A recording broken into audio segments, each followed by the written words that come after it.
Ever since I first began making out of bounds content with Cyberpunk 2077, one location has always been brought up. The Arasaka Tower is Night City's most intimidating location, and to be honest with you, I have been avoiding this place like the plague, because although there are some really interesting and unique discoveries to be made in these out of bounds areas, the location is absolutely fucking massive. This is the first time I've actually had to write an entire script for a video because there is just so much to cover. I could not do this off my own back. Join me for a very long, very detailed, out of bounds exploration of the Arasaka Tower. Anyway, so I thought the easiest and most logical way to tackle a video as big and girthy as this one is to break it up into ascending locations. Since we're beginning at the bottom of the Arasaka Tower,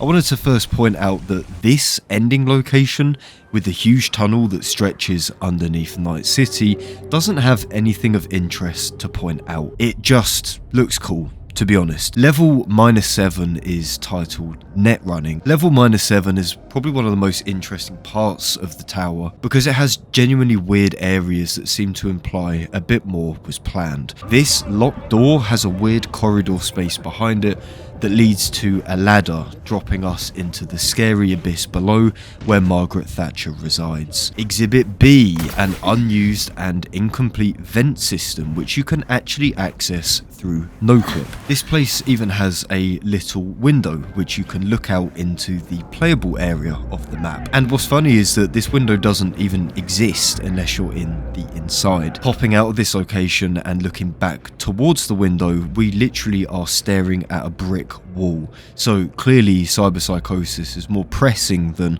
a lot of you guys think. But aside from these two exhibits, this first room is pretty much complete. Nothing else to report, so we can move on. This massive gate here in the next section also has a duplicated gate behind it which you can actually open and close if you clip through it just right. Moving into Smasher's cave, we again don't have too much to report on. The most interesting aspect of this place is probably the end corridor, which for some reason doesn't load properly in free roam, and behind these double doors is just a huge patch of floating water.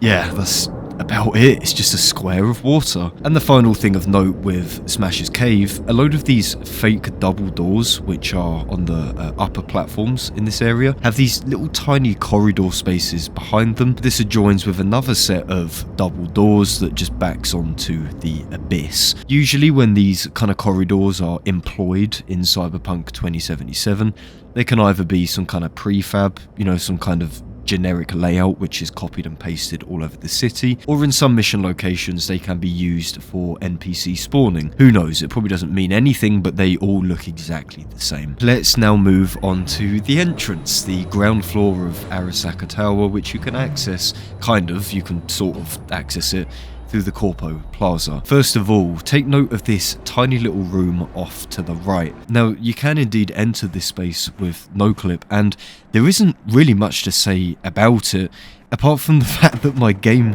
completely shat its pants at this point. Walking into the lobby area now, I want to first of all focus on the many lifts which dominate this lobby area. You only actually use one of these in the Corpo prologue, so naturally my mind wandered to what lay behind the others, especially because some of these lift panels are listed as being on the parking level. The parking level is really interesting because I first assumed that it was this location, you know, the place we started the video off at, but when consulting the wiki to do some good old-fashioned research, it appears this place seems to be for the earthquake dampeners.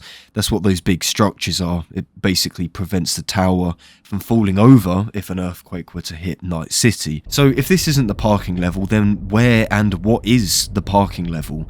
Is it real? Does it really exist? No, it doesn't. However, one thing which is pretty interesting to me is the fact that clipping underneath these lifts and following them down a little bit shows you that they do actually stop underneath the map, and the little lift panel can even be interacted with, although it's pretty fucking broken because there's absolutely zero collision down here for you to stand on. But regardless, it's really cool to see that lifts do actually function mostly as intended, even if you can't see them doing it. There are quite a few examples of this happening throughout the Arasaka Tower. On the topic of functional lifts, if you clip inside the single working lift and unlock the panel using this little mod called Unlock Night City, you can actually see an empty floor that is accessible. If you click on this space, it brings you out at a random point in the Arasaka Tower.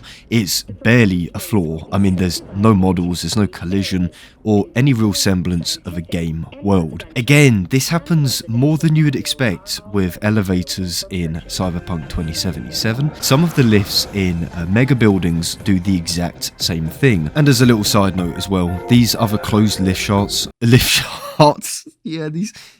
when I shart my pants in the lift, this is what happens. These other closed lift shafts are also an illusion. Most of them aren't textured inside or even have lift models. This is just your classic world building that's actually really strong with Cyberpunk 2077. Staying in the lobby area, off to the right is this little glass office area which is locked off to the player. You can indeed pop inside of it with the help of noclip and actually have a little wander around, but that's really about it. There isn't actually anything of interest in here, but it's pretty cool to show it off. Looking to the ceiling of the lobby area, one can note a couple of catwalks suspended above. Of course, I wanted to check these out, and as expected, they really don't hold anything of interest. There's collision, so you can absolutely walk across these things, but there's no real point of interest bar this really interesting look into a two-dimensional night city.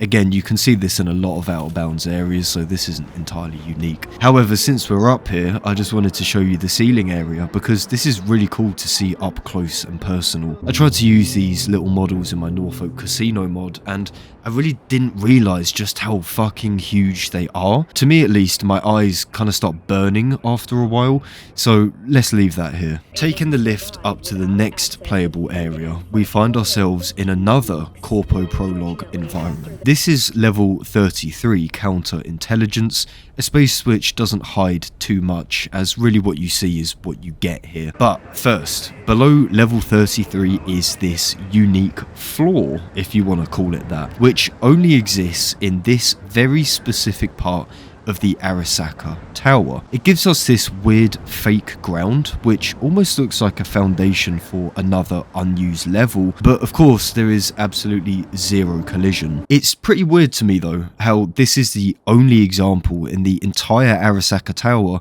where we have this kind of fake floor that, to me at least, kind of alludes to the fact that something was supposed to be here. Moving into level 33 itself, we first have Bossman Jenkins' office. Now again, there isn't too much to say about this place, aside from the fact that this screen window contraption thing behind his desk is permanently dark. You can never see out of this place, even if you change the time of day. It will pretty much always look like this. The AV room is a great example of poor lighting as well. Walking up to the entrance, you are literally flashbanged by some very strange bright lighting. The only thing of note really is the fact that this AV door, which opens up in the Corpo Prologue, is of course closed at all times, but if you were to clip through it and turn around, you can see that there is indeed a little dent in the tower. It's just a cool detail that's retained in free roam. That lift we used to get to level 33 is also sat next to another handful of unusable lifts. These can't actually be turned on, even with mods. Believe me, I tried for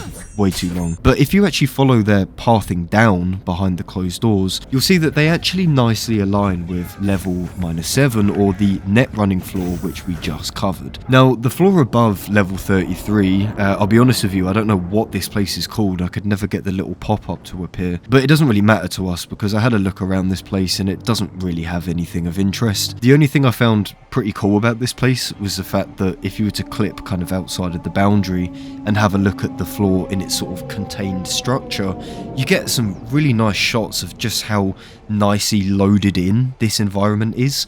Like, the culling is really quite passive in this area, so you can pretty much do like a full 360. Alright, so now we're going to move into the higher levels of the Arasaka Tower, starting ironically at the lower atrium. Yet again, this floor doesn't have too much cut or secret content floating around, aside from this strange empty room off to the right of the entrance, where a handful of monitors can be seen floating in mid-air. I believe this location was likely loaded in for a mission, you know, kind of similar to Smasher's Cave, but it does seem pretty strange that all of these extremely loud fucking TVs will just be blaring out a load of shit if it was inaccessible. But who knows for sure, so you guys let me know. My personal favourite part of the lower atrium are these few lockdown in progress signs, which seem to house inaccessible interiors behind them. Behind these signs, you do actually get a unique office space. This is a pretty generic,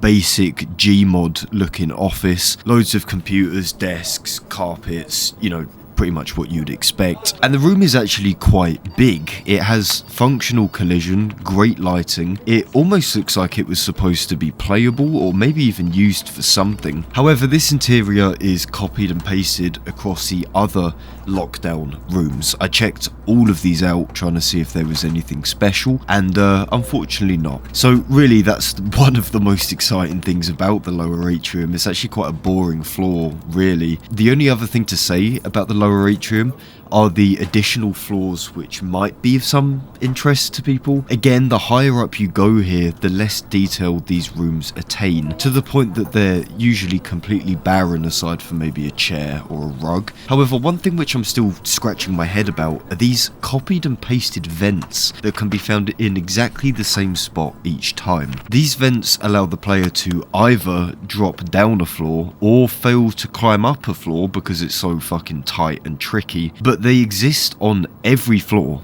up to level 10, and just like the offices, are exactly the same each time. Anyway, moving up another floor, we are now joined with an even more unique location in the Arasaka Tower.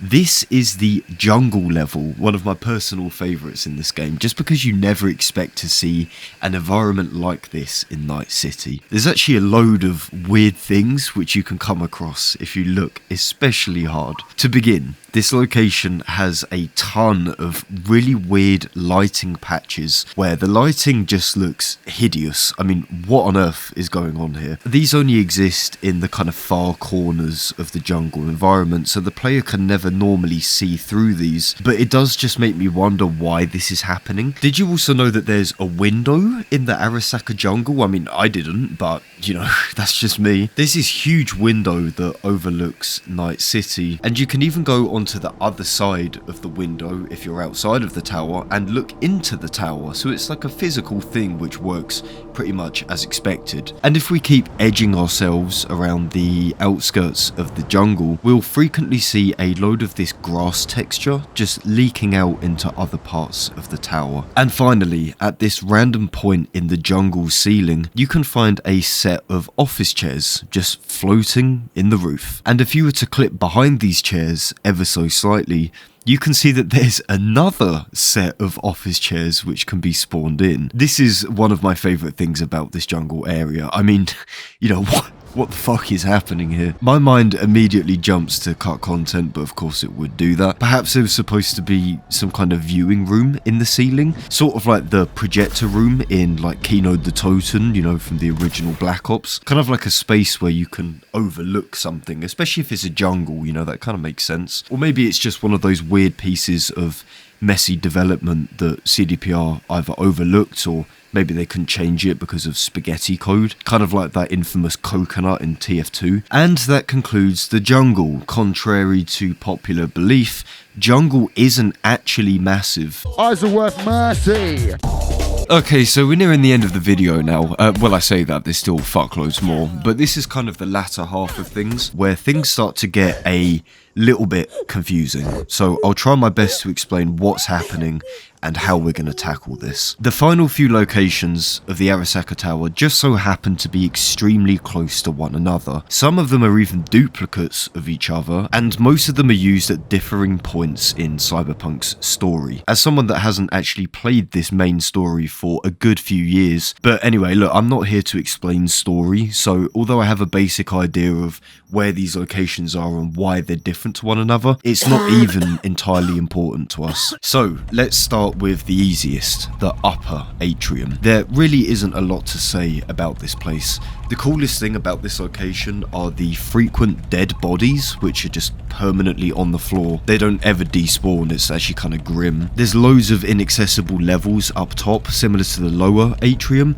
and it's the same kind of logic as before. You know, copied and pasted prefabs, nothing special about them. If you clip out of the bounds of the upper atrium, you can get random objects like these big rectangles and this palm tree. Who knows what this is here for, but anyway, that concludes the upper atrium. So remember how I said things get confusing from here? Well, I'm going to show you why. So Saburo Arasaka's office, this is a place which is really interesting, but a place which makes things incredibly fucking confusing. Because although we are going to be looking at his office itself, there is also the surrounding areas to do with this place. As in this nice, you know, classically Asian landscape. And also this little lobby area with a couple lifts that are used in various different points in Cyberpunk's main story. But anyway, to get back to basics, this general location I'll refer to as Saburo Arasaka's office, even though it's not just the office, but you get what I'm trying to say. So there's actually two versions of Saburo Arasaka's office. The first one is used in the Johnny Silverhand flashback, where you storm the Arasaka Tower, and this can be found very easily from accessing the roof area of the Arasaka Tower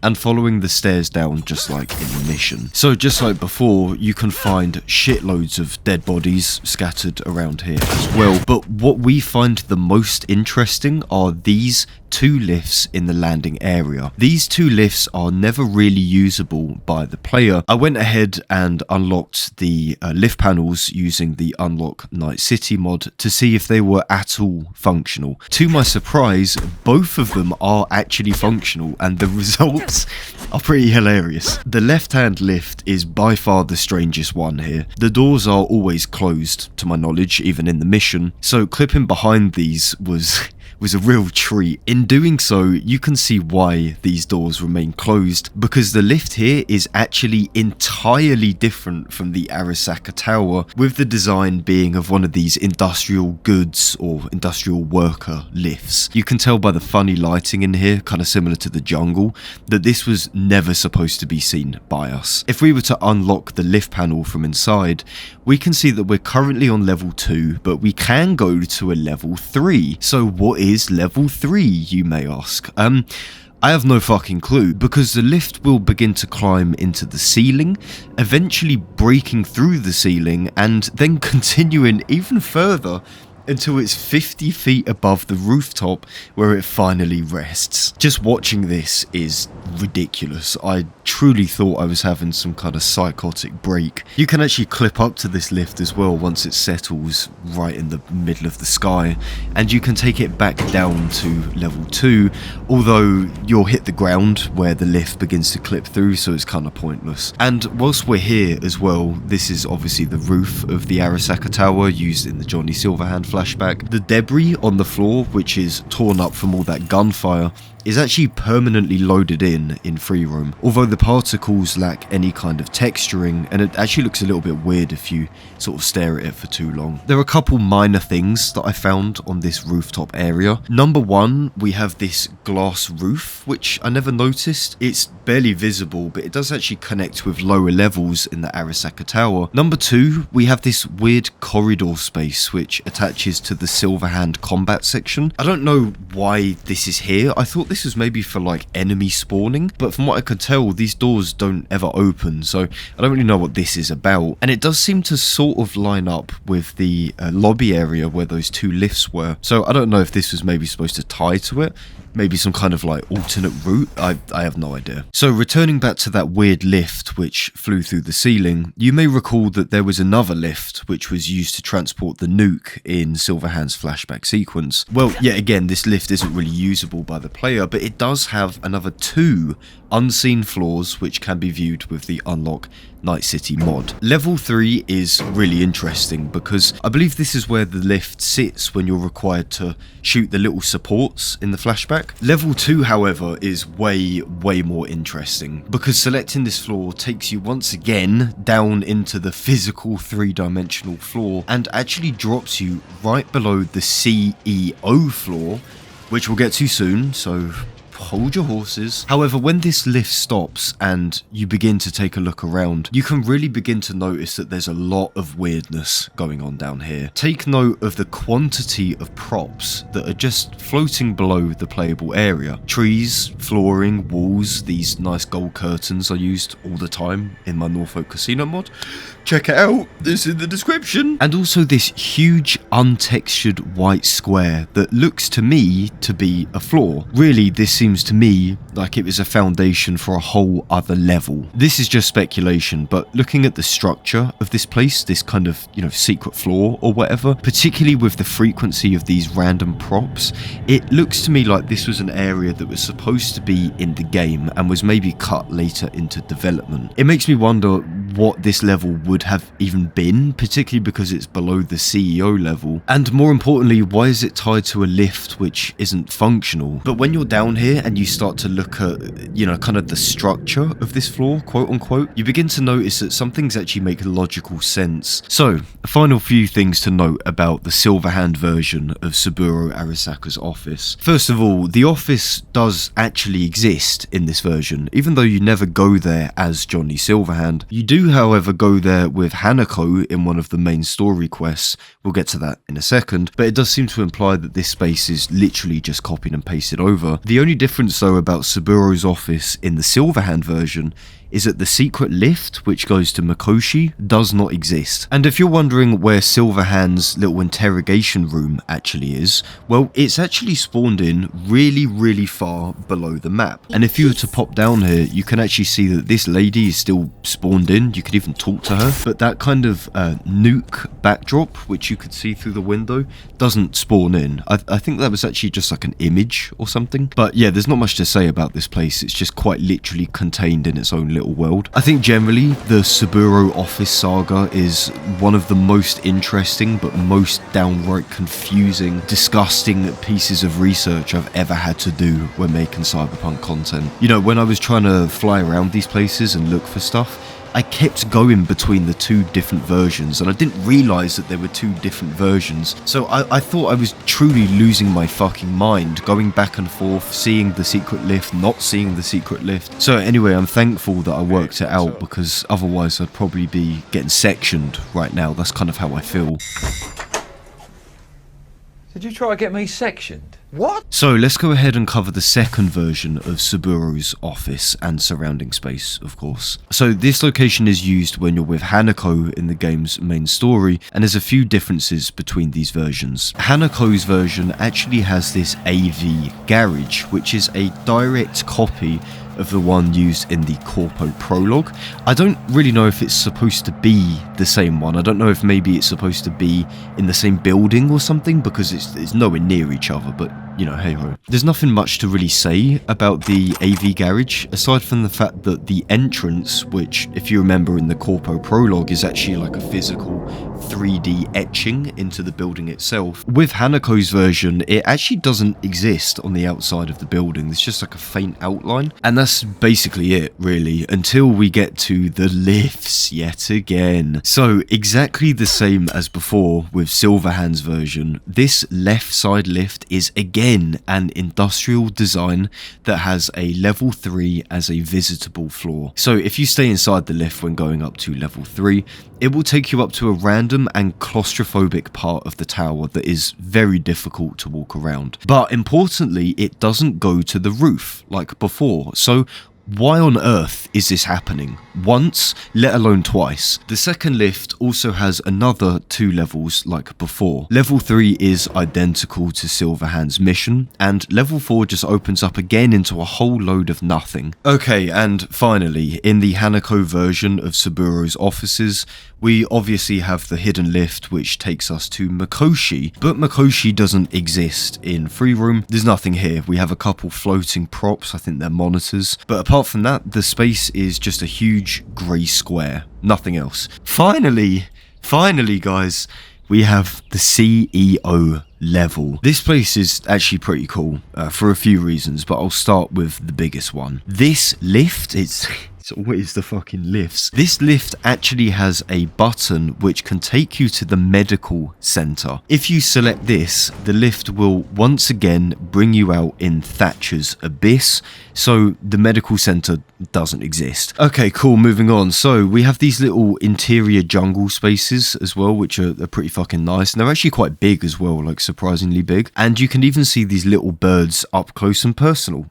So, and the final thing to point out about the Arasaka Tower and this goddamn CEO office is the fact that this huge scary red window is actually visible from the outside of the building. Sick. Okay, are we done? I think we're done. So guys, that just about wraps up the no-clip exploration of the Arasaka Tower.